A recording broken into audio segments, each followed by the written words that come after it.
Bom, irmãos, então vamos dar início à nossa aula desta manhã. Nós estamos estudando sobre um tema dos mais importantes na Bíblia, que é o tema da escatologia. A escatologia bíblica, ela vai nos informar justamente das suas perspectivas, né, para a igreja, para os cristãos, de todas as eras, né, e especialmente a nossa era, as perspectivas da volta de Cristo Jesus, né? Então eu estava vendo ontem, nós estamos desde o dia 15 de agosto, mergulhando, né, nesse tema da escatologia. Então, só para fazer uma breve revisão de tudo que já foi visto até aqui, nós começamos com alguns aspectos de introdução à doutrina da escatologia. Falamos da escatologia no Velho Testamento, da escatologia no Novo Testamento, uma perspectiva mais geral. Depois nós fomos para algo mais específico, que é a relação do Espírito Santo com os temas da escatologia, né? Porque principalmente o Espírito Santo, ele está muito associado à volta de Cristo, porque ele é quem foi deixado pelo próprio Senhor para equipar a igreja, capacitar a igreja para esse dia. Então nós vimos aí como o Espírito Santo se relaciona em muitas passagens do Novo Testamento com o tema da volta de Cristo. Falamos sobre o reino de Deus, falamos sobre aquela tensão que existe quando se começa a estudar sobre o reino de Deus, aquela tensão entre as coisas que já são, mas ainda não, né? Então a gente costuma chamar da tensão entre o já e o ainda não, né?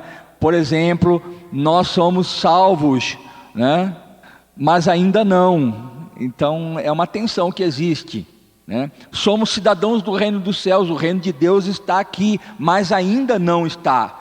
É algo que a gente vai conviver, né, durante, né, essa jornada, esta peregrinação que nós estamos aqui passando até o dia da vinda de Cristo. Essa tensão nós vamos viver sempre. Nós falamos um pouco disso. E como estamos também, depois nós entramos em assuntos muito ligados ao mundo por vir, né? Falamos da morte, né? Lembra que nós estivemos falando aí sobre o estado intermediário, né, que ocorre logo depois que morremos, que partimos, que deixamos este corpo. O que acontece com a nossa alma, né, durante este período, essa janela, né, entre a vinda de Cristo e a nossa morte, né? Então falamos sobre esse estado intermediário da alma, e inclusive vimos o que outras religiões e seitas ensinam sobre isso, né?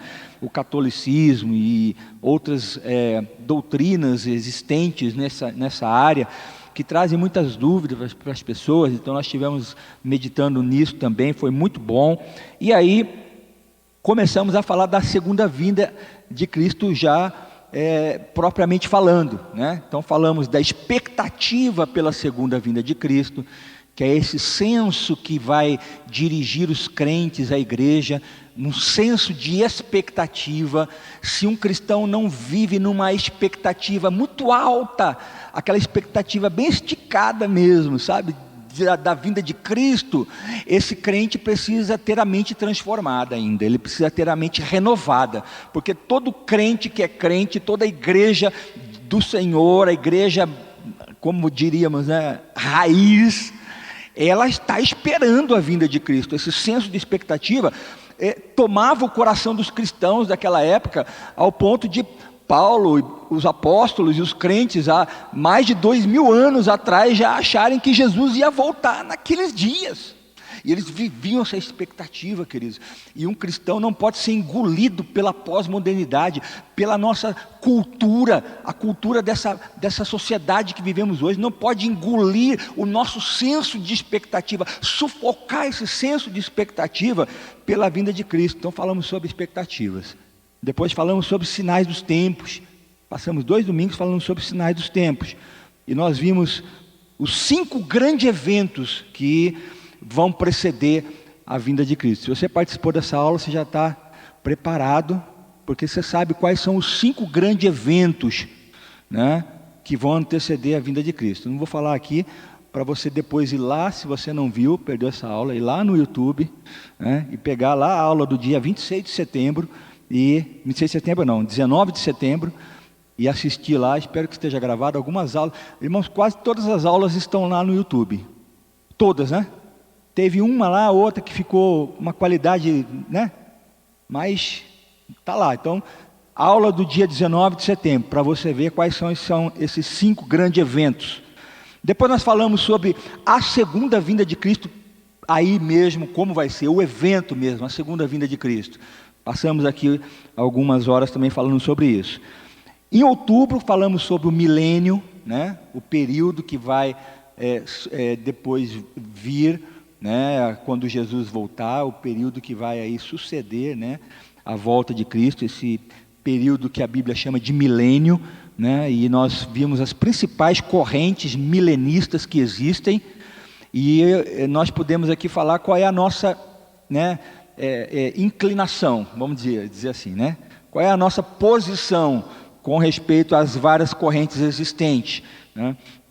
Então nós somos, nós não, assim, ó, a igreja, a visão dessa igreja ela é pós-milenista, né? Então nós cremos que Jesus virá, né, já no fim do milênio. Nós cremos que o milênio já existe.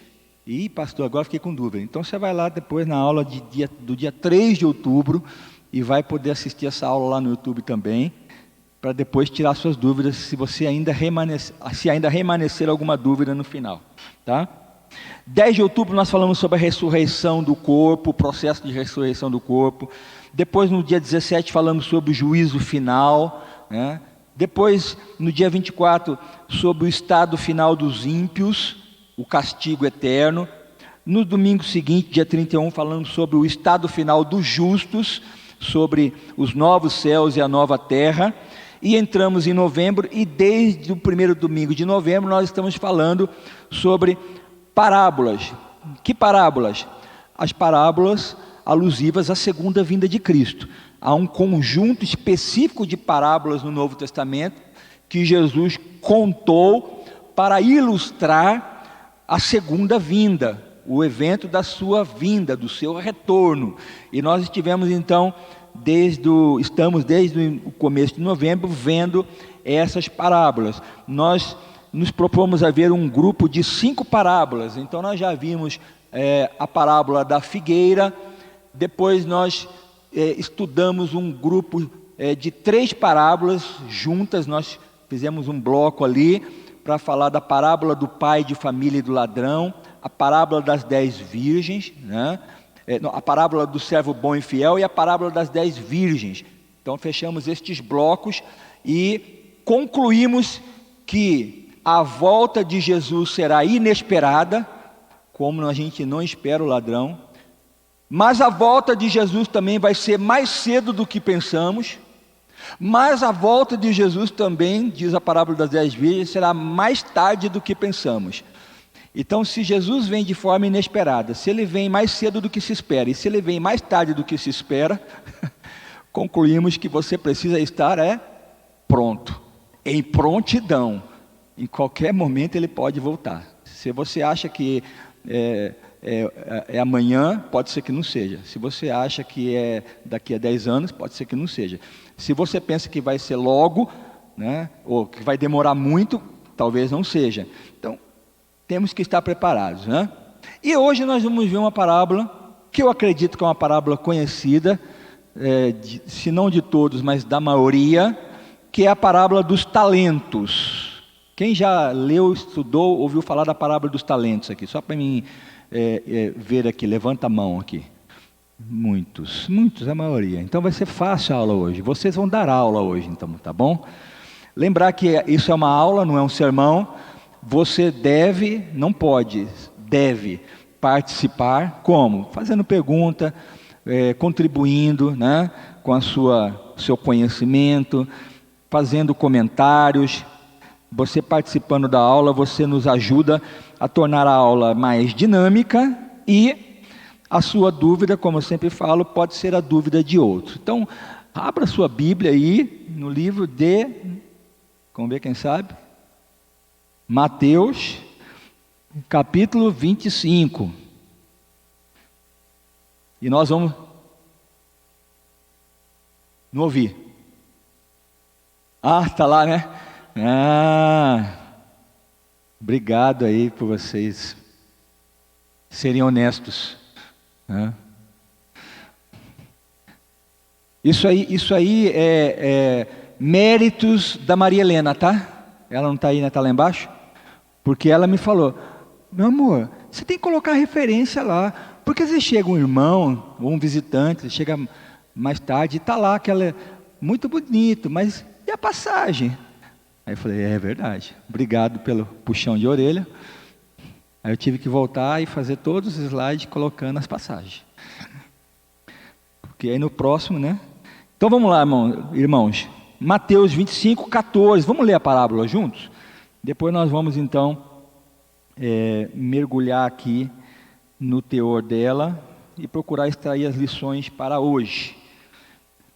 Diz assim então a palavra de Deus. Deixa eu desligar aqui, que isso aqui eu não vou precisar. Pois será, verso 14: pois será como um homem que, ausentando-se do país, chamou os seus servos e lhes confiou os seus bens. A um deu 5 talentos, a outro deu 2, e a outro deu 1, de acordo com a capacidade de cada um deles. E então partiu. O servo que tinha recebido 5 talentos saiu imediatamente a negociar com eles e ganhou outros 5. Do mesmo modo, o que tinha recebido 2 ganhou outros 2. Mas o servo que tinha recebido 1 talento, saindo, fez um buraco na terra e escondeu o dinheiro do seu senhor. Depois de muito tempo, o senhor daqueles servos voltou e fez um ajuste de contas com eles. Aproximando-se o que tinha recebido 5 talentos, entregou outros 5, dizendo: o senhor me confiou 5 talentos. Eis aqui outros 5 que ganhei. O Senhor disse: muito bem, servo bom e fiel. Você foi fiel no pouco, sobre o muito o colocarei. Venha participar da alegria do seu Senhor. E aproximando-se também o que tinha recebido 2 talentos, disse: o Senhor me confiou 2 talentos. Eis aqui outros 2 que ganhei. Então o Senhor disse: muito bom, muito bem, servo bom e fiel. Você foi fiel no pouco, sobre o muito o colocarei. Venha participar da alegria do seu Senhor. Chegando por fim, o que tinha recebido 1 talento disse: sabendo que o Senhor é um homem severo, que colhe onde não plantou e ajunta onde não espalhou, fiquei com medo e escondi o seu talento na terra. Eis aqui está o que é teu. Mas o Senhor respondeu: servo mau e preguiçoso, você sabia que eu colho onde não plantei e ajunto onde não espalhei? Então você devia ter entregado o meu dinheiro aos banqueiros, e eu, ao voltar, receberia com juros o que é meu. Portanto, tirem dele o talento e deem ao que tem 10, porque a todo o que tem, mais será dado e terá em abundância, mas ao que não tem, até o que tem lhe será tirado. Quanto ao servo inútil, lancem-no para fora, nas trevas, ali haverá choro e ranger de dentes. Pois é, irmãos, esta é a parábola. E agora vamos ver o que ela quer dizer para nós hoje, amém? Eu creio que a parábola traz lições para nós importantes para os dias de hoje. E é isso que nós vamos tentar aqui né? Extrair. Então Jesus está ali contando uma sequência de parábolas. Ele está chegando num clímax, né? Ele ainda vai contar, não propriamente uma parábola, ele vai falar de uma história que os teólogos chamam de uma símile, diferencia um pouco de uma parábola, mas costumeiramente se chama parábola, que é a parábola das ovelhas e dos cabritos. Então ele está chegando nesse clímax, e essa parábola, próximo já desse clímax final, ela é uma parábola que traz muitos ensinos, apesar de que ela às vezes ela é usada de uma forma muito limitada, né? Ela é usada às vezes para se falar, não, você tem que fazer, trabalhar, obra, tal, você tem que usar seu talento, tudo, mas ela é um pouco mais profunda que isso, e nós vamos tentar aqui ao longo dessa parábola extrair essa essência, né, aqui do que Jesus estava querendo ensinar para o seu público ali, né? Eram discípulos, eram judeus, e para nós hoje, amém, queridos? Bom, Jesus começa contando essa história falando de uma longa viagem, né? E aí nós já podemos avançar aí nos nossos slides, para começarmos a ver a forma que Jesus estrutura essa história. Ele começa falando de uma longa viagem. Ele fala de um homem, né?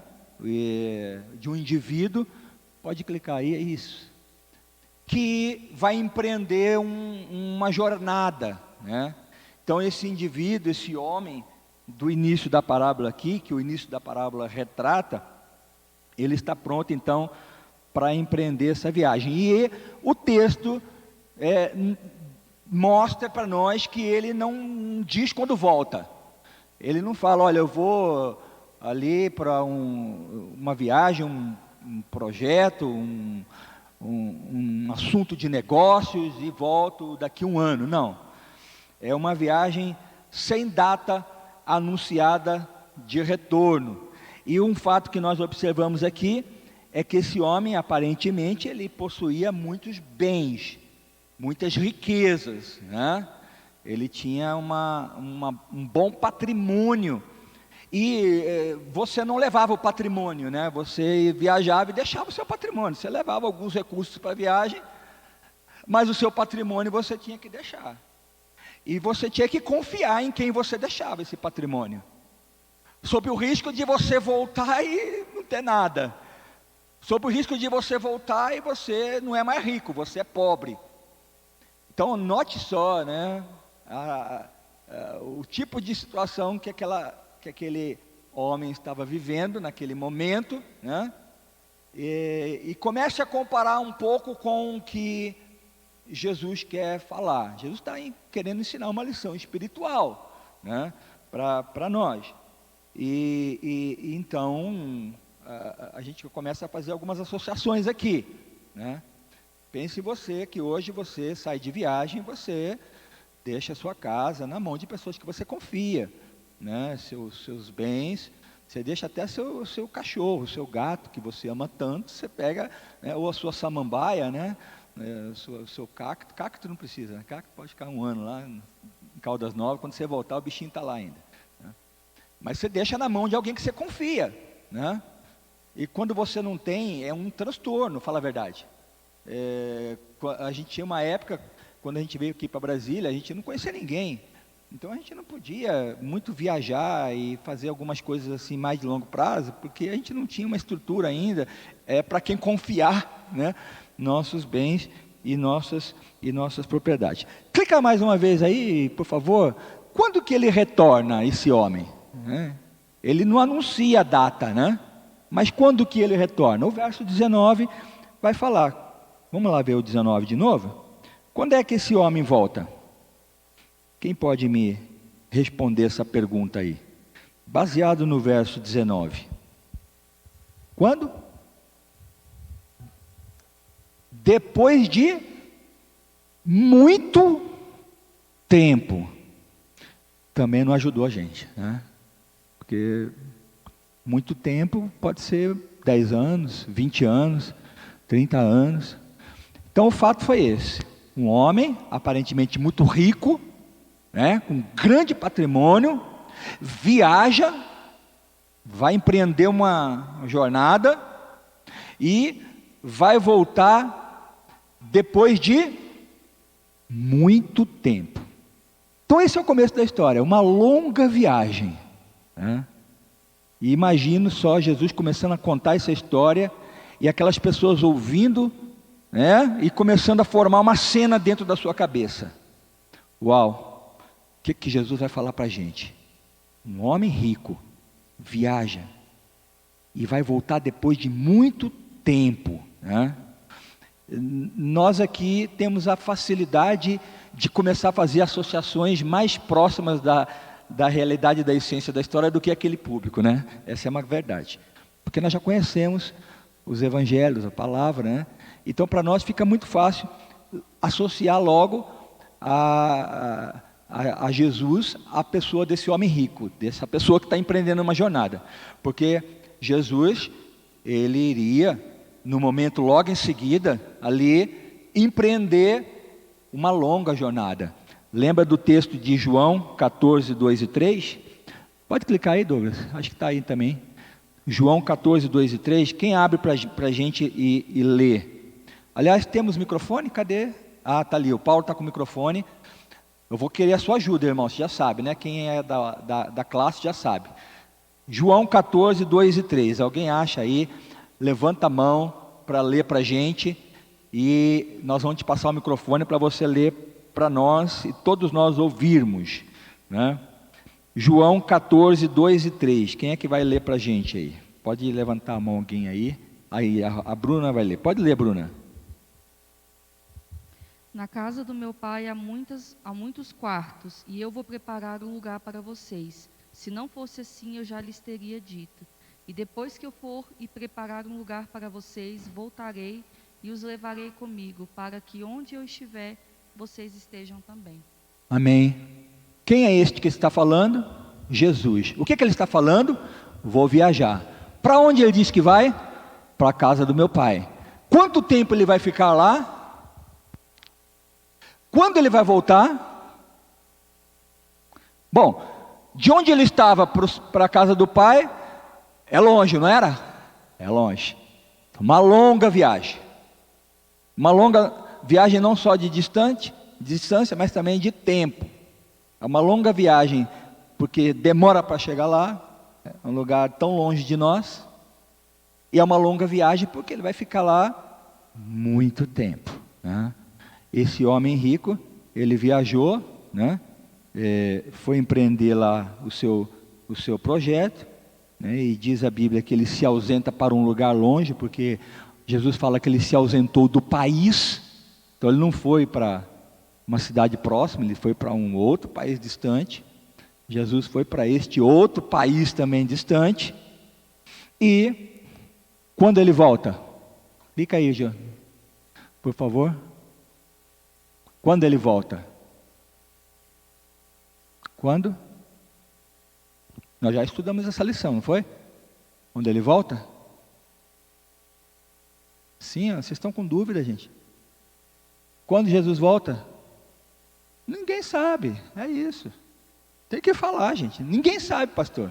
Sabemos, né? Ok. Bom, vamos mudar de cena? Próximo slide. Uma missão, o quê? Transferida. Aquele homem vai viajar, mas ele não vai deixar aquelas pessoas, especialmente os seus servos, né, esperando sem fazer nada, né? Então o primeiro ponto aí desse slide vai dizer o quê? Que antes de ele viajar, ele vai confiar bens aos seus servos. Que bens eram esses, queridos? Almas. Não sei. Será que são almas? Alguém concorda com a irmã Maria? Alguém discorda da irmã Maria?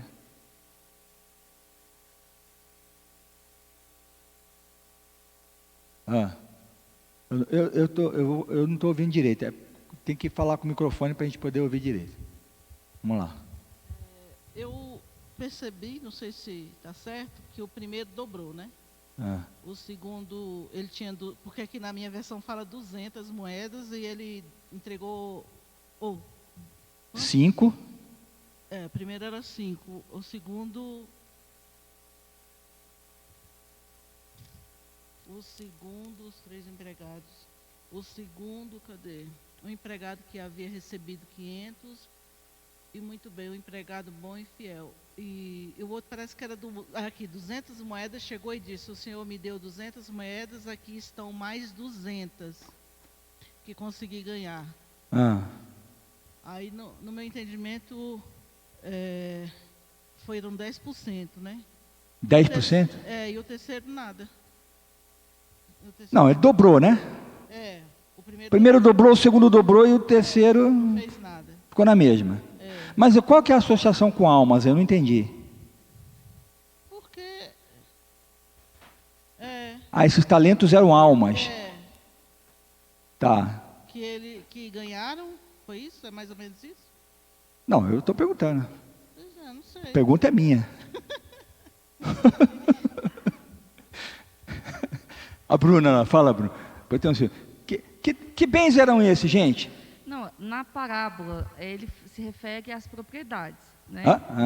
Bens materiais. E que bens que ele deixou para eles? Então, aí, no meu entendimento, assim, trazendo para a gente, é como se fosse Cristo falando, os dons, né? O ministério que ele entregou para cada um de nós, né? Vocês já estão aplicando, tá né?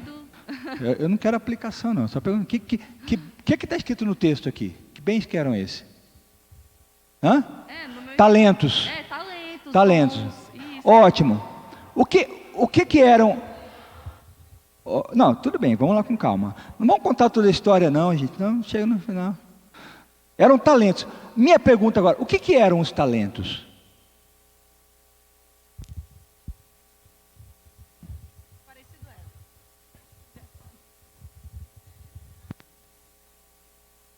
O que era um talento? No reinos do céu, no reinos da... para que fossem aplicados para... Vocês já estão indo para o final da história, né? O que era o talento, Silvio? Aqui no texto, o que era um talento? O talento aqui no texto, naquela época, era o dinheiro. Era dinheiro. Um valor que tinha um valor material. Um valor. Mas Cristo interessante. estava reportando isso ao que teria valor para nós na vida cristã. Não, peraí, não conta a história. Então aqui, Jesus deixou, o homem deixou bens, esses bens eram talentos, e esse talento era o quê? Dinheiro, né? Clica aí para nós, Douglas, por favor, o próximo lá. Jesus diz na parábola que o homem lhes confiou dinheiro. Lê lá o verso 27, alguém para mim aí, por favor. 27. Lê no microfone aí. Só um minutinho, Maria, é bom ter o microfone, porque aí sai na gravação aqui. Verso 27. Por isso você devia ter depositado o meu dinheiro no banco, e quando eu voltasse, o receberia com juros. Sim, então aquele homem deu para ele o quê? Dinheiro. Então pegou lá um servo, deu dinheiro, 5 talentos para um, né? Aí chamou outro servo, então aqui 2 talentos para você, e chamou um terceiro servo lá e deu mais 1 talento. Então, talento ali para aquele público de Jesus, né, não era o que a gente pensa, não é o que a palavra significa hoje. Porque o dicionário português, né, atribuiu a talento o significado de habilidades, né, aptidões, né, coisas assim. Aquele homem, ele deu para ele talento. Cada um daqueles servos recebeu uma quantia em dinheiro. Eu não sei se você sabe, mas um talento, naquela época, correspondia a quase 20 anos de salário, dependendo do tipo de talento. Era em média isso. Se fosse um talento de prata, ou um talento de ouro, porque talento era uma unidade de também peso, né? E também era uma unidade monetária ao mesmo tempo. Então, dependendo de um talento, quase 20 anos de salário. Sem exagero, queridos, sem exagero. Então, pode clicar o próximo aí, por favor? A gente conclui então que talento era o quê? Naquela época, algo de muito valor. Ok? Então, talento é algo de muito valor. Aqueles homens estavam recebendo o patrimônio daquele senhor. O patrimônio daquele senhor é algo muito valioso. Mesmo assim, aquele homem pega aqueles, no caso ali, né? Nós estamos falando ali, ó, de 5, 7, 8 talentos. Se um talento, quase 20 anos de trabalho, 8 talentos, quantos anos? Quem é bom de matemática? 160. Era muita riqueza. Aquele homem poderia contratar servos e pagar 160 anos de salários para eles. Muito dinheiro. Onde ele parava, ele podia comprar casas, animais, servos, tranquilamente. Aquele homem deixa tudo. Jesus, o nosso Senhor, empreendeu uma longa viagem, chamou seus servos e deu para eles algo de muito valor. Essa é a essência da mensagem, até aqui. Calma lá, não vamos chegar no final, gente, calma. Vocês querem já contar a história. Calma, vamos construindo aqui a ficção, né? Jesus vai empreender uma longa viagem, não avisa quando volta.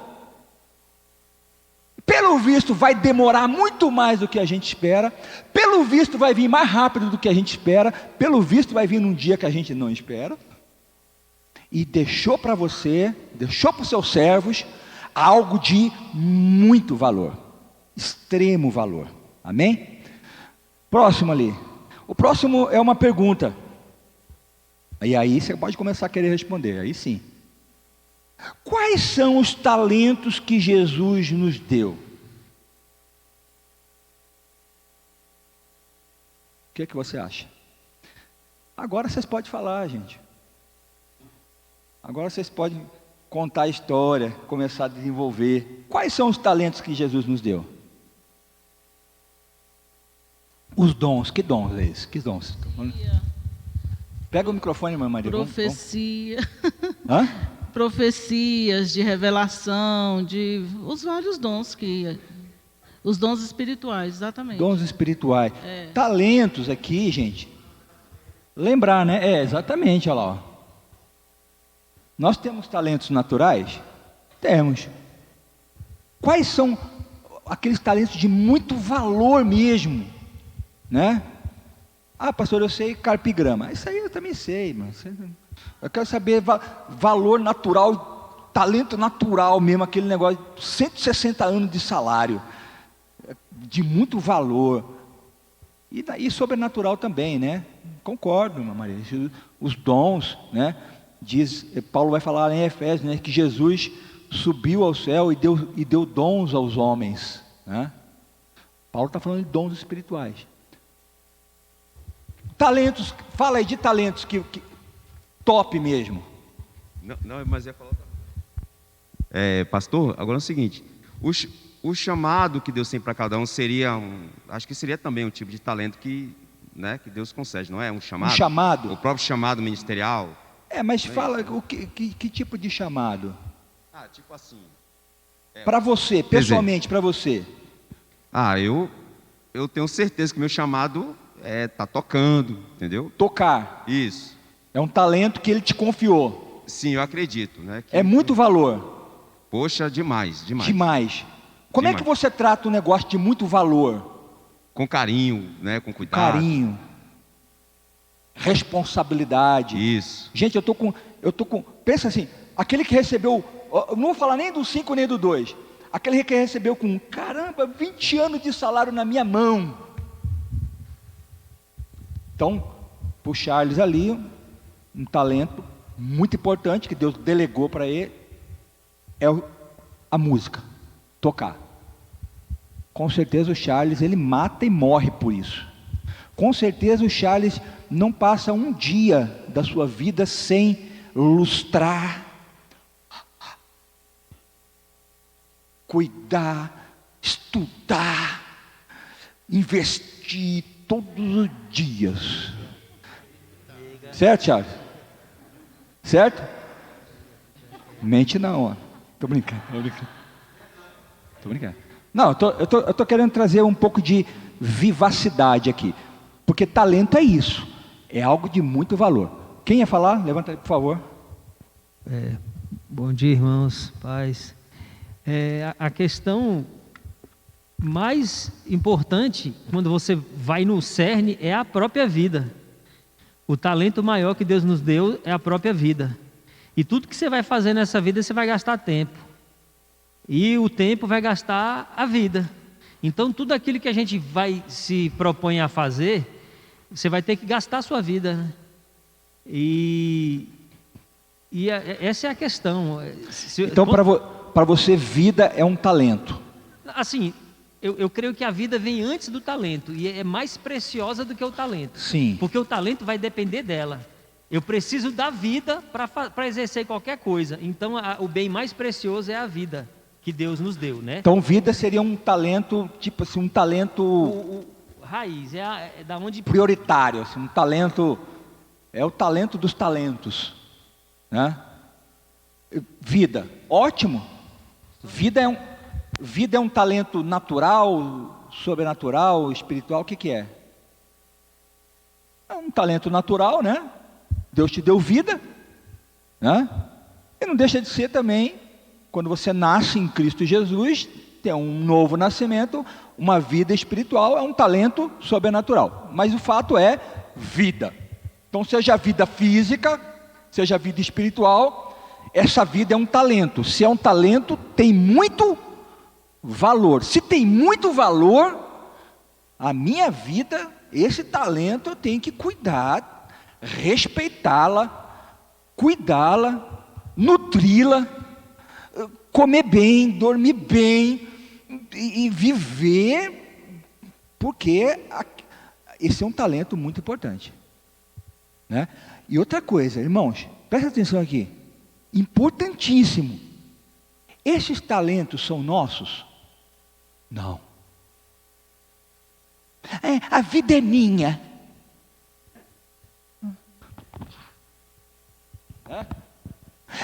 Meu corpo, meu o quê? Não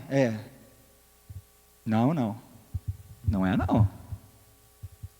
Esse marido é meu, essa esposa é minha, esse carro é meu, esse é o meu filho. Esse talento é de quem? Da pessoa que nos deixou, desse Senhor. Então, essas oportunidades, tudo que temos, né? As oportunidades, a vida, os dons, né? Que mais foi falado? A música, né? A capacidade para usá-la, a capacidade para usar a vida, para viver a vida. Se são talentos para você, se tem muito valor, tem algo a mais aí que você precisa saber. Pertence a alguém, não pertence a nós. Nós só somos depositários. Aquele senhor pegou e falou assim: você e você. Fila aqui. Ele falou: eita, é hoje. Vamos ser mandados embora. Está aqui, cuida disso, você cuida disso, e você cuida disso. É teu, irmão? Não. É de alguém que deu. Jesus está falando assim: eu vou empreender uma longa viagem, eu vou, mas não vou falar quando volto. Eu tenho muitos valores. Deixa eu falar aqui para Raquel. Raquel, está aqui. Até eu voltar, você cuida disso para mim, por favor. E outra, Raquel, não é teu, hein? Não vai sair fazendo festa com meu chapéu, não. Olha que é meu, eu ganhei, eu conquistei, eu fiz. Não, Ele te deu, né? Ok? Até aqui estamos no barco? Pastor, Quem quer falar? Pode falar. eu. É só completar o que o Charles falou aí, com palavras, né? Que ele disse que teria, quando Deus dá esse talento, a gente tem que ter o zelo, né? O zelo, dedicação, aplicação, paixão, interesse, energia. Se a gente não usar isso com o talento que Deus nos deu, eu creio que não vale. Se você fizer isso com as palavras opostas que eu acabei de dizer, você está jogando o talento que Deus te deu no lixo, né? Então, queridos, temos talentos e precisamos cuidá-los de uma forma apropriada, né? Ok, vamos avançar? Jesus está continuando a história. Próximo slide. Ele transferiu uma missão, certo?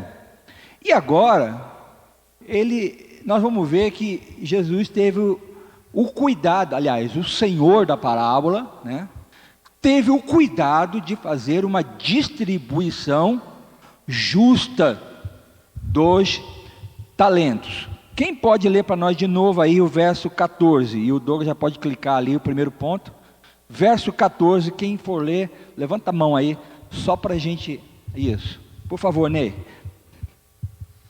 Pois será como um homem que, ausentando-se do país, chamou os seus servos e entregou-lhes os seus bens. Pode ler o outro, por favor. A um deu... Era o 15, perdão, desculpa, eu falei 14, era o 15, ele está errado lá. É o 15. A um deu 5 talentos, a outro 2 e a outro 1. A cada um conforme a sua capacidade. Então partiu. Lê de novo para nós, isso é muito importante. A um deu 5 talentos, a outro 2 e a outro 1. A cada um conforme a sua capacidade. Então partiu.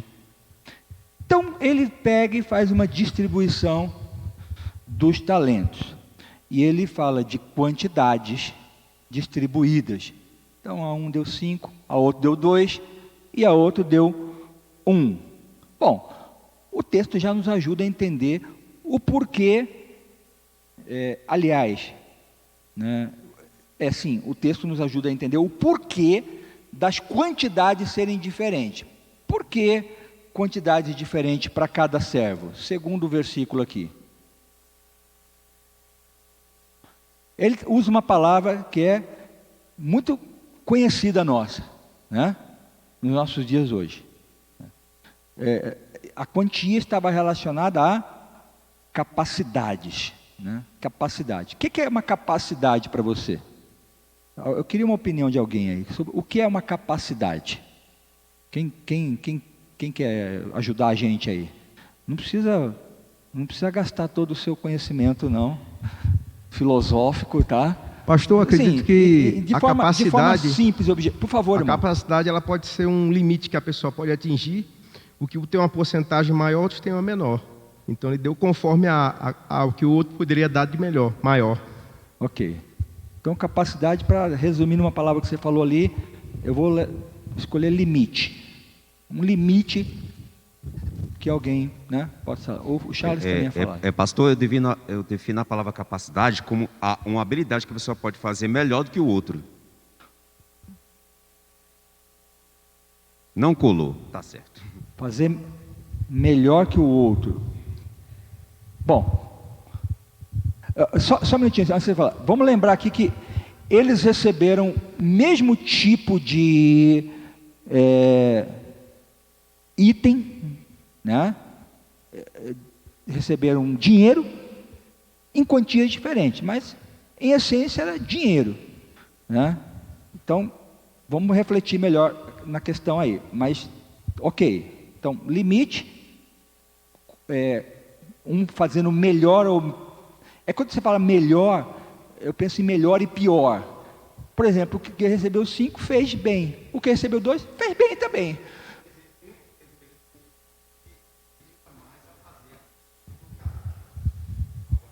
Tá, ok. Marca essa, Silvio, por favor. Qualificação. Qualificação. Ok. Conhecimento. A última opinião aqui, para a gente não não gastar muito tempo não, só nesse ponto, tem muitos mais. Eu acredito que seja a habilidade. Quando você atende a expectativa de alguém deposita alguma coisa, ele acredita que você sabe fazer, que você tem a habilidade para atender aquilo que é pedido. Então, eu acredito que seja a habilidade. Eu acredito que nós estamos bem alinhados, né? Então, é um limite, uma habilidade, qualificação. Talvez alguma objeção ali entre fazer pior ou melhor. Não vamos entrar no mérito do pior e o melhor, porque acho que vamos partir, aquele senhor partiu, acho que do pressuposto de que todos tinham capacidades, tá? Todos podiam fazer. Claro que uns vão fazer num ritmo, mas vão fazer, né? Outro vai fazer com uma intensidade maior, que nem o primeiro. Diz o texto que ele imediatamente já saiu. Esse era aquele, né? Pegou e imediatamente já foi. Pá, pá, pá. O outro também foi, mas foi com 2, né? Enfim, todos têm capacidades. Acho que esse era o pressuposto. E cada um poderia dar conta da coisa. Não era nada que não pudesse dar conta. Claro que cada um dentro do seu limite. Tá bom? Ok, vamos avançar então. Ali. Bom, que lá. Os 3 servos receberam o que então? Quantias diferentes, certo? Muito provavelmente os 3 servos receberam quantias diferentes, com base na capacidade então por isso que a gente fez esse exercício, para entender o que é capacidade. Eles receberam quantias diferentes com base nisso tudo que vocês falaram, particular, específico de cada um daqueles servos, né? Então, ao homem mais capaz, foi dado aquele senhor, falou assim, bom, todos têm a mesma capacidade, não, todos têm capacidade, só que esse aqui eu conheço, eu vou dar mais para ele, esse aqui eu sei que ele é ligado nos 220, ele já, esse aqui eu vou dar menos, porque esse aqui eu sei que ele é metódico, esse aqui ele vai, se eu der muito responsabilidade para ele surta. A hora que você der um pouco, ele faz, né? Mas tem que ser com pouco. Esse aqui, ele é muito bom também, só que eu vou dar menos para ele, entendeu? Então foi isso que... Agora não quer dizer que aquela pessoa é pior que a outra, tá bom, gente? Não quer dizer que o outro é pior que... Não é questão de pior ou melhor, é questão de capacidade. Então, a capacidade razoável, Deus é quem sabe. A gente erra um pouco a mão quando nós mesmos queremos incumbir pessoas. A gente erra a mão por falta de conhecimento das pessoas. Mas Deus não, Deus é soberano, Deus é sábio. E aquele senhor também, na parábola, era um senhor que tinha muito conhecimento dos seus servos. Eu vejo aqui na igreja, né? Com o tempo, a gente vai vendo como as pessoas são. Então, não adianta eu chamar alguém e pedir transferir uma missão maior do que a capacidade que aquela pessoa tem, da disponibilidade de tempo que ela tem para a obra, de conhecimento que ela tem, de habilidades que ela tem. Não adianta, se eu for transferir muita responsabilidade para ela, eu vou fazer um mal para ela. Ela vai se sentir incapaz, incompetente, vai se frustrar, vai se decepcionar. Aliás, muita experiência de pessoas em igrejas, passa um pouco por aí. A pessoa foi mal encomendada a missão para ela. Aí ela ficou envergonhada, decepcionada, e frustrada e tal. E ela, não quero mais fazer nada. Nunca mais vou fazer nada. Mas tem pessoas que, se você encomenda certinho, a pessoa fica satisfeita e ela fala, manda mais, né? Porque ela deu conta, ela aprendeu, e daqui a pouco ela está preparada para maiores responsabilidades, que é o que nós vamos ver aqui. Então, ao homem mais capaz foram dados mais. Capacidade razoável, de acordo com aquela capacidade dele. E, ao com menos capacidade, menos quantidade. Até aí, está tudo bem. E aí o próximo aí, a gente vai ver que nós aprendemos o quê? Que Deus nos dá tarefas e oportunidades de acordo com as nossas capacidades. Irmão, isso parece simples demais, né? Mas é mesmo. Mas é importantíssimo. Importantíssimo, tá bom? Podemos avançar? Deixa eu falar uma coisa para você. No dia do juízo, agora vai para o juízo final. Volta lá para a área do juízo final. Vai importar para Deus o número de oportunidades que você recebeu? Assim, se foram muitas, se foram poucas, você acha que vai importar para Ele? Isso? Não. Vai vir um lá que recebeu 5 oportunidades. Tem outro aqui que só recebeu uma oportunidade. Em toda a vida dele, ele só recebeu uma oportunidade para fazer algo. Vai aparecer outro que ele foi o cara. Para Deus vai fazer diferença? Quantas foram? Não. O que vai fazer diferença? É se a gente foi fiel àquela oportunidade que nós recebemos. Seja ela 10, 5, 2, 1. Tá bom? Então é importante isso. Eu sou uma pessoa muito apagada na igreja. Mas por que apagada? Não é porque eu só recebi uma oportunidade. Se você foi fiel a ela, então, meu amigo, fica tranquilo, fica em paz. Porque o que vai fazer diferença lá no juízo é a forma como você tratou. Vamos avançar, gente, que o relógio está correndo? Próximo slide. Uma administração exigida. Essa parábola nos ensina que ele exigiu para aqueles talentos uma administração. Então vamos lá, você tem algo de muito valor, não é teu, e você tem que fazer algo com aquilo, né? O primeiro ponto aí. Qual a missão que aquele homem conferiu aos seus servos? Quando ele chegou e deu para cada um. O que ele exigiu dele? Está escrito no texto? Não. Vamos lá, vamos com calma. Lê o texto ali, ó. Ele chama, confia, de acordo com a capacidade, e então partiu. O texto falou o que ele exigiu deles? Aqui claramente? Não está falando, certo? Mas o ato em si fala. Ele pega, vai viajar, ele chama, dá algo para você e fala, eu vou viajar. E foi. Aquilo que ele transferiu, o ato dele fala. Gente, a gente tem que entender o seguinte, isso aqui a gente vê muito na igreja. Para fazer, não é preciso eu chamar você, pôr você num lugar, num patamar, num pedestal, apresentar e te dar uma lista de coisas que você vai fazer. Tudo bem, isso pode ajudar, né? Tal, mas isso não é. Você tem que entender que você tem nas suas mãos algo e aí você agora precisa administrar esse negócio que você tem nas mãos. Então, quando ele te dá algo, a missão está dada, meu irmão. Ele pôs na tua mão, é missão. Eu não sei como fazer, ele não falou que hora que tem que regar essa planta, que hora que tem que fazer isso. Vai estudar, meu irmão, vai fazer. Porque tem gente que fala assim, o que eu faço, pastor? O que eu faço, Jesus? E Jesus falou assim, meu filho, vai atrás, corre atrás. As pessoas ficam esperando a receita pronta, né? Fica esperando, né, o regulamento todo escrito para depois começar a fazer.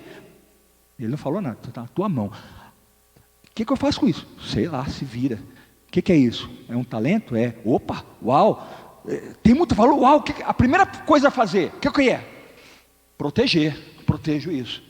Protege agora. Isso aqui tem que, talento, quem sabe, quem recebe dinheiro sabe. Dinheiro na mão, como diz a poesia, né? É vendaval, né? Então, parou na mão, você tem que fazer o quê? Alguma coisa. Ele te deu uma habilidade, vida. O que eu faço com a vida? Não tem um manual. E agora? Irmão, vai atrás. Mas cuida bem disso aí. Você precisa administrar. A administração exige de nós proatividade, iniciativa. Gente parada não vai para frente, não prospera. Gente parada, gente estagnada, gente encostada, não prospera nessa vida. Você já conhece essa história. A pessoa tem que, né, começar a fazer algo. Então, nós estamos vivendo, o segundo ponto ali, por favor. Nós estamos vivendo o que, queridos? Uma era que está compreendida entre Mateus 25, 15 e 19. Qual que é essa era? Vê aí o 15 para mim. Quem leu o 15 e o 19 aí? Leu o 15 e o 19. De novo. 15 a 19 ou só os dois? Não, só o 15 e depois o 19. Ok. A um deu 5 talentos, a outro 2 e a outro 1, a cada um conforme a sua capacidade. Então partiu. Vai para o 19 agora. Muito tempo depois veio o senhor daqueles servos e ajustou contas com eles. Então, nós estamos vivendo essa era.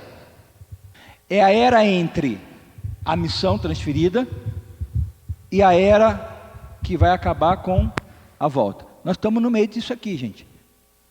Aqueles 3 servos estavam nesse intervalo da vida deles, com um negócio na mão muito valioso. Eles viviam aquela era e precisavam fazer a coisa. A pergunta que está ali agora, que vai aparecer ali no terceiro ponto, é: qual a missão que Jesus, agora falando de você, nos transferiu quando ele foi empreender essa viagem? Essa é a pergunta que você tem que tentar responder todo dia. Você está vivendo essa era. Que era que é essa? Pode clicar o próximo aí. É a era e o tempo de multiplicar o talento. Então qual é a pergunta para Jesus? O que é que eu faço? Como eu faço? Ele vai te orientar, vai te instruir? Vai te instruir. Porque ele deixou o Espírito Santo. Ele sabe das nossas capacidades, das nossas limitações. Mas você precisa responder essa pergunta. E você precisa administrar esse talento que ele te deu. Nós falamos aqui já de alguns talentos. E muitos mais existem, né? A oração é um talento? É um dom? A adoração? Eu tenho que multiplicar isso. O perdão é um talento? Um dom? Multiplica isso. O amor é um talento? Multiplica isso.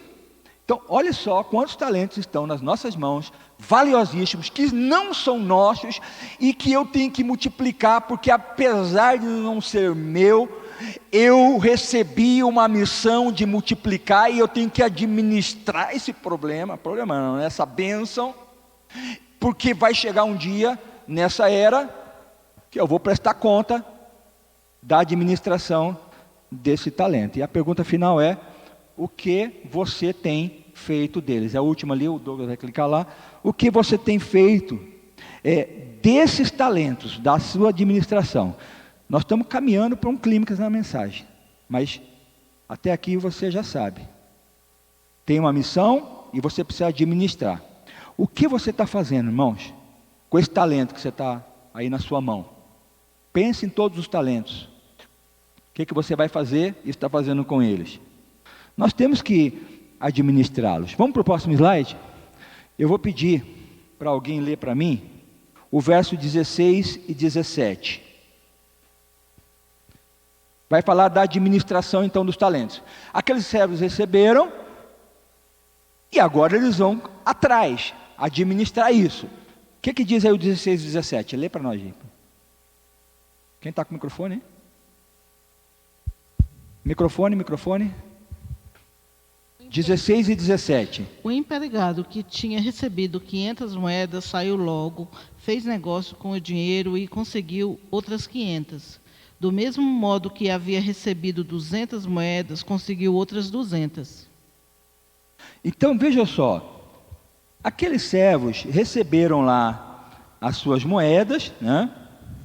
E passaram a administrá-las. Como eles fizeram isso? pode clicar aí, Douglas, por favor.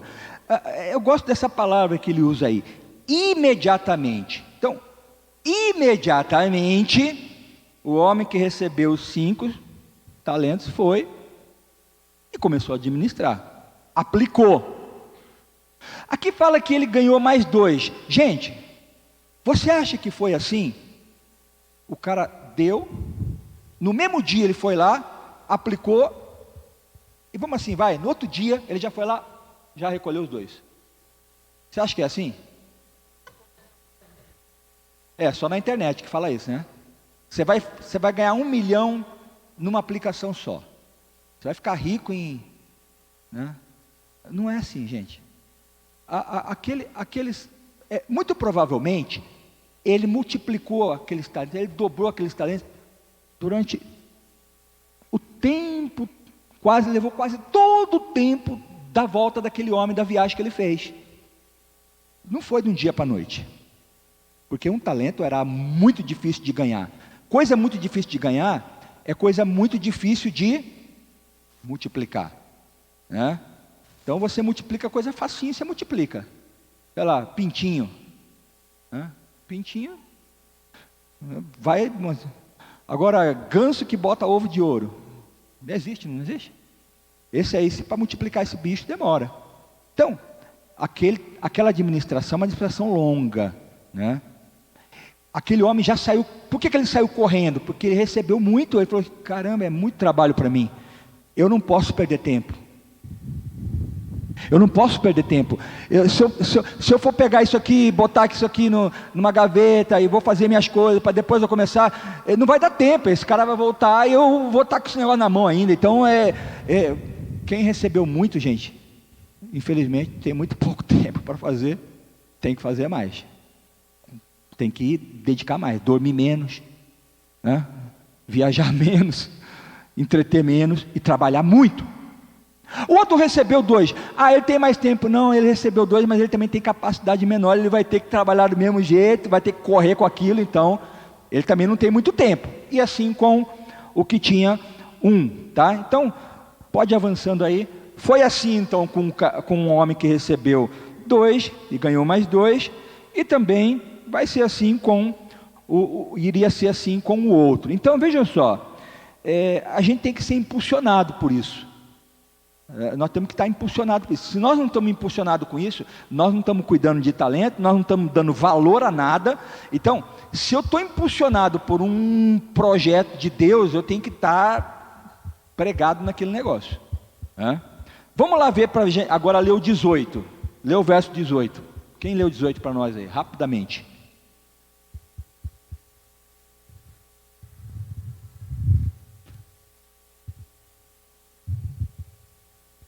Verso 18. O que, porém, recebera 1 foi, cavou na terra e escondeu o dinheiro do seu senhor. Pode clicar aí. Então, esse homem que recebeu 1 só talento, né? Ele está aqui expresso aqui no verso 18. Ele teve uma atitude. Diz que ele pegou lá 1 talento, já saiu, fez um buraco, cobriu. Pronto, está feito. Minha parte já fiz, né? Foi uma administração? Foi. Foi uma iniciativa? Foi. Escondeu. Eu quero destacar o seguinte, que esconder coisas de valor na terra era muito comum. Era muito comum. Era um artifício muito utilizado por quem tinha valor. No mundo antigo não tinha cofre, banco central, não. Então era muito comum. Lembra daquela parábola do homem que acha um campo, uma pérola, um campo de grande valor? Então ele deixa lá enterrado, ele vai e compra o campo, porque ele sabe que tem um negócio enterrado ali bom, então ele compra o campo, com o pretexto não do campo, mas daquela pérola. Então era comum no mundo antigo esse tipo de atitude, né? E nós vamos ver se isso realmente foi a melhor forma, né, de se tratar, né? Porque a gente costuma ver pecados, né, erros, como aquelas coisas que a gente faz, né? Mas a gente sabe que pecado e um erro pode ser também aquilo que a gente não faz. Tiago vai falar de omissão, né? Você tem os pecados de comissão, mas você tem os pecados de omissão. Será que esse homem se omitiu? Ele teve uma administração, mas se for uma administração omissa, é isso que nós vamos ver, porque agora chega a hora da prestação de contas. E nós vamos então para o próximo slide, que vai falar da prestação final de contas. Então note só, Jesus está contando a história e está chegando agora num ponto de tensão nessa história. Aquele homem volta de viagem, né? Após um longo período de viagem, é o ponto 1 aí do slide, aquele homem volta, isso está aí a partir do verso 19, vai até o verso 30. Ele chega de viagem após esse longo período e chama aqueles servos dele lá para ajustar contas. Pode clicar aí, Douglas, os 2 primeiros pontos aí. Então, o primeiro e o segundo servo, você leu aí, né? Eles relataram os seus ganhos, foram elogiados, servo bom e fiel, né? E ficaram muito felizes, porque além de ser elogiado, aquele homem fala assim: agora você vem e participe da minha alegria, a alegria que eu estou tendo agora. Imagina que aquele homem ia dar uma festa, assim, alguma coisa. Ele estava tão feliz, porque pensa bem, ele chama aqueles homens e fala assim: e agora? Quem é o primeiro? Aí vem aquele que tem 5. Pensa na marcha daquele homem, vindo ao encontro dele. Ele vem com, sei lá, deve ser um negócio pesado, 10 talentos. Ele chega assim, pensa só na cena, ele coloca na mesa assim, ó. Aí ele dá um passo para trás, para ele poder esticar o braço, né? Aqui, ó, o Senhor me deu 5 talentos. E aqui eu te apresento mais 5 talentos. Então, 5 talentos, 100 mil anos, né? 5 vezes 20 mil, né? 100 mil anos de salário. Tome aqui mais 100 mil anos de salário para vocês.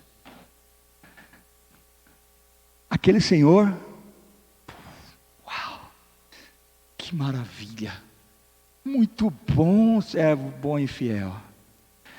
Não, peraí, vem, você vai participar comigo dessa alegria. Essa alegria eu vou dividir com você, tá? Aí chega o segundo, mesma coisa, bodoso, né? Parece aquele galo goiano. Tá aqui. Então aqui, você me deu 40 mil anos de salário, tome aqui mais 40.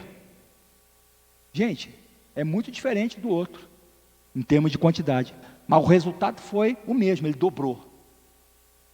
Muito bom, muito bom. Você vai participar de uma festa comigo, fica aqui, que eu ainda vou receber o meu terceiro. Meu terceiro com certeza vai me dar uma boa notícia também. Aí vai lá e chega o terceiro. O terceiro vem todo na defensiva, né? Como relata o texto. Vem todo na defensiva e falou assim: ó, seguinte, isso aqui não é meu, isso é teu. Você me deu isso, ó. É teu, não é? É, tem valor, tá? Tá bom, ó. Você me deu, ó. Tá aí o que é teu, meu. E fica feliz com isso. É teu. Fique tranquilo com isso. Eu acho que ele até pensou, vai colar, vai dar certo, né? Eu vou resolver esse assunto com ele. Tá aqui, ó. Não é teu? Toma, é teu. O que aconteceu? Foi considerado um servo infiel. Então, gente, presta atenção assim. Lembra da palavra? Aliás, nós estamos. Pode passar para o outro lá, por favor. O outro slide, clica mais um. Lembra da parábola das 10 virgens? Aquelas 10 virgens foram divididas em 2 grupos. Aqui também nós vamos ter 2 grupos. Quem são os 2 grupos aqui? O grupo dos infiéis, pode clicar aí, e o grupo dos fiéis. Então, no fim, não vai importar a quantidade que você recebeu, mas é a sua fidelidade àquilo que você recebeu. Então, qual foi o problema do servo do terceiro servo. O problema foi a infidelidade. Então nós temos aqui, vamos ter lá no juízo, dois grupos. Um grupo de fiéis e outro grupo de infiéis. Os fiéis, pode clicar aí, os fiéis, o que eles fizeram? Trabalharam e multiplicaram os talentos do seu senhor. E o terceiro ponto aí, fala de quem? Dos infiéis. O infiel, o que fez? Escondeu, por alguns motivos, a gente vai ver, e não multiplicou. Então, esses dois grupos, eles estão sendo constituídos quando, queridos? Hoje, agora. Nós estamos naquela era, entre o 15 e o 19 lá do texto. Esse tempo já está separando pessoas. Tem pessoas que estão multiplicando e tem pessoas que estão tomando um caminho de uma administração omissa, acreditando que no final vai dar certo.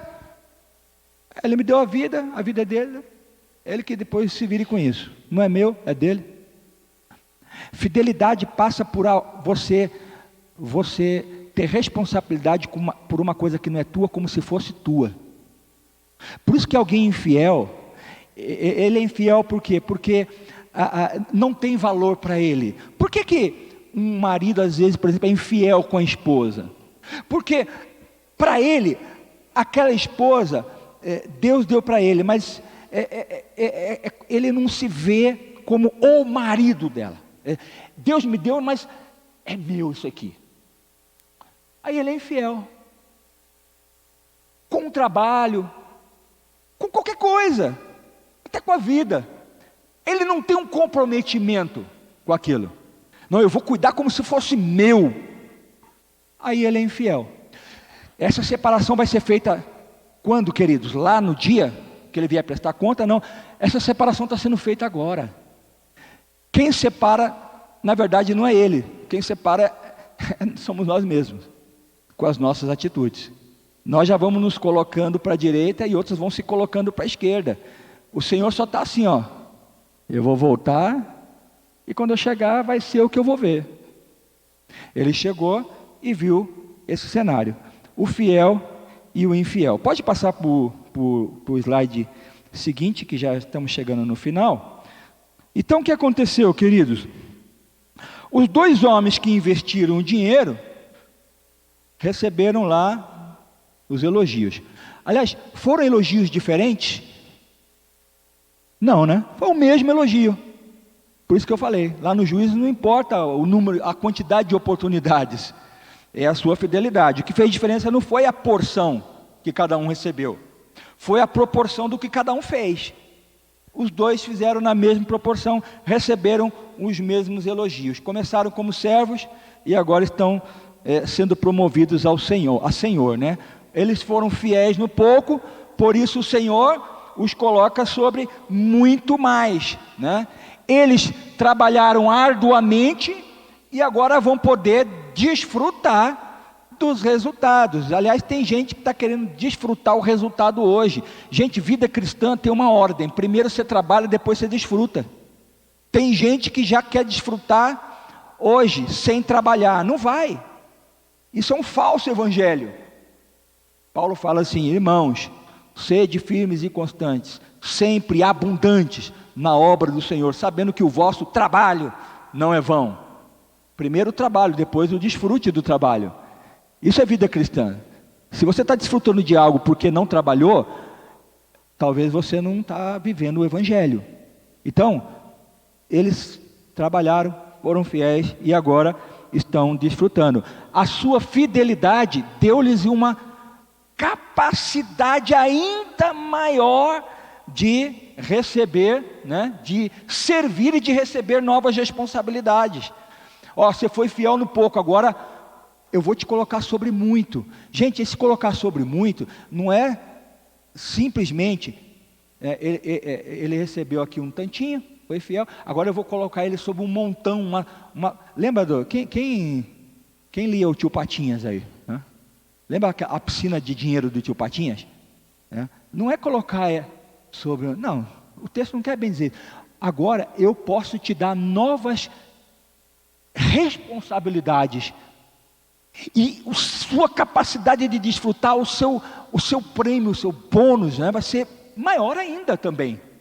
Então, uma capacidade maior ainda de servir e receber novas responsabilidades.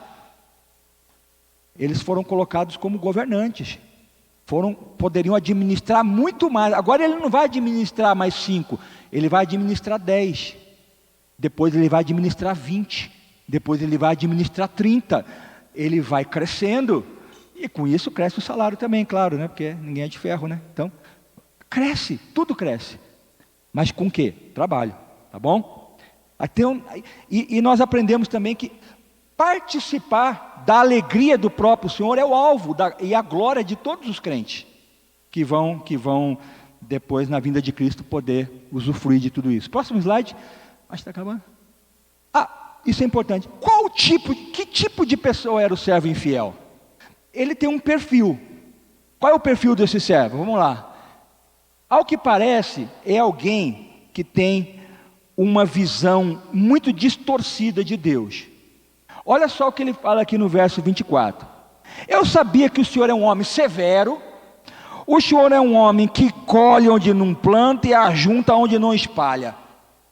Ele tinha uma visão muito distorcida. Aquele servo via aquele senhor dele, aquele dono, como alguém muito duro, isto é, assim, alguém muito inflexível, alguém muito rigoroso, inclemente. Severo é isso, é alguém inclemente, alguém inflexível, né? Alguém que, tem gente que fala isso, né? Ele pediu mais do que ele me exigiu, né? Então, essa era a visão daquela. Tem gente que olha assim para Deus, como alguém assim. Claro, Deus, ele é sério, Deus não é, sem noção, Deus é sério, mas ele também é bom. Então tem gente que olha um lado de Deus e vê Deus só como essa pessoa inflexível, severa. Se eu der um passo fora do caminho, ele mata. Então vive uma relação com Deus que um cristianismo que não convence ninguém. Imagine você pregando o evangelho que fala de um Deus assim. Quem vai querer? Ninguém. Eita, eu não. Prefiro ficar aqui mesmo, que aqui, pelo menos eu posso dar minha escapadinha aqui e tal, e não vou morrer. Esse Deus, do jeito que você fala aí, né? Então, ele tinha uma visão muito distorcida do Deus. Ele tinha, olha só o verso 25, acho que está ali. O verso 25 vai falar o quê? Ele tinha medo do seu Senhor. No verso 25, eu tive medo. Olha só que base de relacionamento que ele tinha com aquele homem, né? Ele tinha o que mais ali? O verso 26 vai falar, ele tinha um coração mau. Aquele homem fala para ele assim, servo mau. Ele tinha um coração mau, perverso. Essa palavra mau aqui é perverso. Quer dizer, ele tinha talvez no seu coração muita cobiça e muito egoísmo. E a gente reflete nas nossas obras aquilo que a gente tem no nosso coração. Aqueles homens que multiplicaram, eles tiveram que fazer coisas. Por exemplo, ele teve que confiar aquele dinheiro a alguém para multiplicar aquilo, a um banqueiro ou algum outro processo. Quem é avarento, por exemplo, coração, não, segura tudo. Eu não, o cara põe embaixo do colchão, aquilo desvaloriza, aquilo perde valor, mas ele não solta aquilo. Ele não empresta, ele não é generoso, ele tem um coração mau. E isso, queridos, não amplia a nossa capacidade, não nos faz crescer, por favor. Aqui, Paulo, o Rony. Eu até falei com a Lenilda aqui, eu falei assim, se o pastor não tocar no tema, eu falo. Mas o senhor acabou de tocar nesse tema. Eu sei que o texto é bem limitado ali, né? Bem simples. Mas quando a gente pega a analogia para a igreja, envolvendo a igreja, porque essa parábola é para a igreja. Sim. Então nós temos a liberdade de interpretar a aplicação na igreja. E hoje é assim que funciona. Muitas vezes, por eu ter sofrido algum trauma, alguma decepção na minha vida, eu tenho um talento, mas eu não tenho a capacidade de compartilhar o meu talento com a igreja. Exatamente. Automaticamente eu escondo ele. Exatamente. Porque toda multiplicação vai ser necessário relacionamento, vai ser necessário conviver com pessoas, e relacionamento e convivência tem dificuldades, tem frustrações, tem decepções, tem recomeços. E é aí que está a beleza da igreja. Então, toda aquela pessoa que fala assim, eu não consigo trabalhar em grupo, automaticamente ela não vai multiplicar nada na vida dela. Sim. Seja na vida espiritual na igreja, ou seja na vida fora daqui. Sim. Porque lá fora também os relacionamentos são desse jeito. Sim. Irmão, amor é um talento. Se você não ama, você tem um coração mau. Você retém o amor. E você não cresce. Foi o que aquele homem... Então, note só, a nossa administração depende um pouco também da nossa relação com Deus. Se nós vemos a Deus como um Deus severo, se eu tenho medo de Deus, se eu tenho uma relação assim com Deus, e se o meu coração é mau, eu não vou multiplicar nada. E outro ponto ali, aquele servo infiel, ele era preguiçoso, diz a Bíblia. Aquele servo preguiçoso. Gente, preguiça é um dos maiores problemas que nós temos no rebanho de Cristo. Gente com preguiça de fazer, gente com preguiça de realizar, gente com preguiça. As pessoas querem descansar, as pessoas querem, não quero não, pastor, não. Gente, quer saber se uma pessoa preguiçosa, a Bíblia fala indolente, né? Uma pessoa indolente, quer saber como que ela é? É só ver como ela constantemente tem justificativa. Eu não fiz por causa disso. Eu não posso por causa daquilo. Não sei o que por causa disso. Ela sempre tem uma justificativa. Quando aquele senhor chegou, aquele servo já foi logo se justificar. Eu sabia que o senhor era isso, eu sabia que o senhor era aquilo, eu sabia isso, eu sabia aquilo. Ele já vai logo se justificando, então eu resolvi não fazer. Então, você quer ver alguém preguiçoso? Nota como é aquela pessoa. Ela se compromete ou ela fica sempre dando desculpa? Ela sempre tem uma justificativa. Ela sempre tem, muito provavelmente, atrás dessa áurea de ocupação demais, de justificativa demais, tem um grande preguiçoso, como aquele servo infiel. Então, para acabar, queridos, qual que é a essência final dessa parábola? Aí o Douglas vai clicar aí, pode clicar todos aí, Douglas, por favor. Cada um, querido, seja fiel, e você precisa fazer essa avaliação pessoal no uso das oportunidades de multiplicar o que o Senhor lhe deu, seja o que for. Se Ele te deu 5, se Ele te deu 2, se Ele te deu 1, se Ele te deu 10 centavos de um talento, seja o que for, multiplique isso, por favor. Não seja preguiçoso, seja fiel. O nosso trabalho deve ser motivado não por medo, não por pavor de Deus, não. Deve ser multiplicado por gratidão a Deus. E o nosso trabalho deve ser para a glória de Deus, porque afinal de contas, tudo é dele. E por último, a nossa negligência vai ser castigada, queridos. Pode esperar sentado, se você prefere assim. A sua negligência vai ser castigada. Não vai ser pelo pastor, não vai ser pelos seus irmãos. Não, nós vamos ter a paciência com você que precisa ter. Tem gente que vem justificando para a gente, às vezes, muitas coisas, né? E tem pastores e pastores, né? Tem pastores que ele aproveita o momento, né? E aí fala, você é mesmo. Não, você não. E vê se muda, né? Vigia a terra. Né? Tem gente que é assim. A pessoa vem justificar, eu falei, não, fica tranquilo, meu irmão. Tudo bem, não tem problema não. Se o irmão pode, tudo bem. Se não pode, não tem problema. Você está falando que não pode? Não pode, tá bom, não pode, né? Então, mas se é negligência, meu irmão, pode esperar, comendo pipoca, ela vai ser castigada. Mas não é por nós. Nós não somos juízes de ninguém, né? Nenhum pastor é juiz de ninguém. A gente não está aqui para oprimir as pessoas. A gente está aqui para educar, claro. Eu vou exortar tudo com amor, mas quem vai castigar a negligência é o Senhor quando Ele voltar de viagem, né?